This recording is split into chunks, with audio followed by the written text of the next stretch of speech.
कैसे हैं आप सभी? मैं आशा करती हूँ आप सभी लोग स्वस्थ और प्रसन्न होंगे। आज हम हमारा पाठ साहसी बालक को पढ़ेंगे और समझेंगे। तो आइए उस पाठ को प्रारंभ करते हैं। यह है हमारा पाठ, पाठ साहसी बालक। पाठ के माध्यम से हमें ये सीखने को मिलता है कि जो साहसी होते हैं वो सदैव आगे बढ़ते हैं और वो जरूर महान व्यक्ति बनते हैं। ये पाठ जॉर्ज वॉशिंगटन पर आधारित है। आइए पढ़ना शुरू करते हैं। पहाड़ी नदी के किनारे एक गांव था। नदी की धार बहुत तेज थी। उसमें उभरी हुई चट्टानें यानी ऊंची उठी हुई चट्टानें भंवर बना रही थी यानी गोला बना रही थी। 6 साल का एक बालक बच्चा नदी के किनारे बैठा हुआ खेल रहा था। उस बालक की माँ भी वहां पर पास में ही बैठी थी। बच्चे के साथ में उसकी माँ भी मौजूद थी। एकदम से बच्चा नदी की धार में गिर जाता है। अब बच्चा खेलते खेलते उस नदी में गिर जाता है। वह बेबस हो गया यानी बेसहारा हो गया। माँ के लिए चिल्लाया, लेकिन निर्दयी लहरें उसे बहाती ही ले गईं। अब बच्चा जैसे ही गिरा तो वो माँ के लिए चिल्लाने लगा, माँ माँ करके पुकारने लगा। लेकिन जो लहरें थी वो इतनी निर्दयी थी कि उन्होंने उस बच्चे की एक न सुनी और वो लहरें बच्चे को अपने साथ में बहा कर ले गई।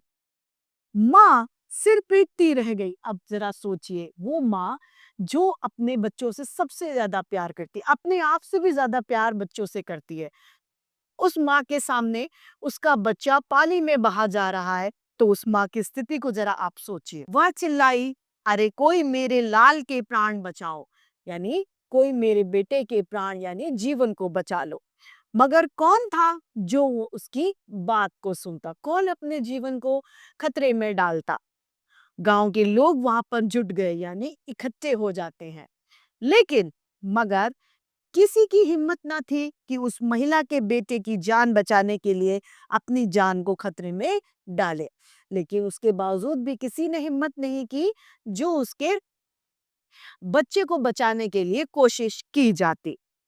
अब कोई उपाय यहाँ पर नहीं था और सब ये कहने लगे अब कोई उपाय नहीं है उस बच्चे को बचाने का। तभी इतने ही देर में एक किसान का बेटा आया। उसकी उम्र लगभग 14 से 15 वर्ष थी। वो भी छोटा ही था, ज्यादा बड़ा नहीं था। उसने अपना कोट उतार कर फेंका और कहा, मत रो माँ, मैं तुम्हारे बेटे को बचाने के लिए जा रहा हूँ। और लड़का इतना कहकर पानी में कूद जाता है। वह लहरों को तीर की तरह चीरता हुआ आगे बढ़ता जा रहा था। निर्दयी लहरों ने उसे एक उभरी हुई चट्टान पर सिर के बल पटक दिया। अब जो लहरें थी वो कैसी थी? एकदम निर्दयी थी। उन्होंने क्या किया? उस बच्चे को उठाकर चट्टान पर पटक दिया। फलस्वरूप उसका सिर फूट गया। उसके सिर में से खून आने लगा और वो दर्द के मारे एकदम चीख गया। लेकिन लड़का जब चीखा उसके बाद वो दुगने साहस यानी डबल साहस के साथ में फिर से वो लड़का आगे बढ़ा। वह आगे बढ़ता चला गया, फिर भंवर में फंस गया। साहस दिखाते हुए वह भंवर से आगे निकल पड़ा। अब वह बच्चे के पास में पहुंच गया था।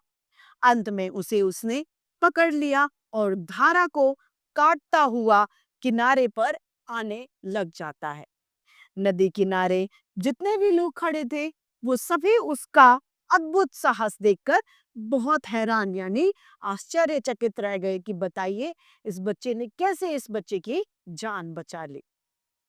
हाफता हुआ वह बालक बच्चे को गोद में लिए हुए उसकी माँ के पास पहुंच जाता है। रोती हुई माँ ने देखा उसका बच्चा अभी भी जीवित है। उसकी प्रसन्नता यानी खुशी का कोई ठिकाना ही नहीं रहा।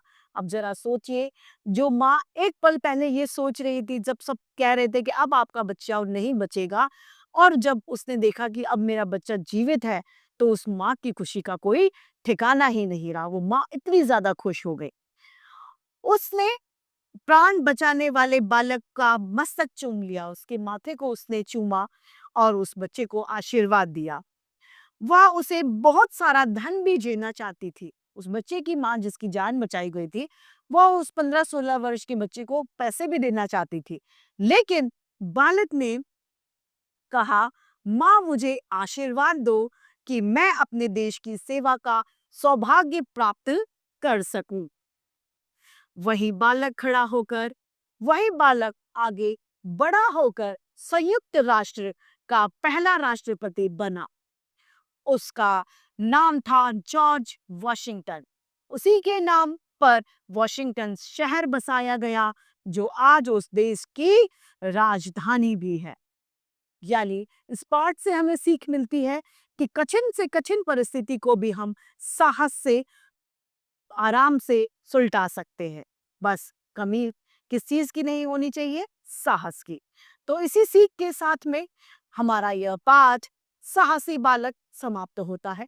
मैं आशा करती हूँ आप सभी को यह पाठ भली भांति रूप से समझ में आया होगा। आज के लिए इतना ही। फिर मिलते हैं। धन्यवाद।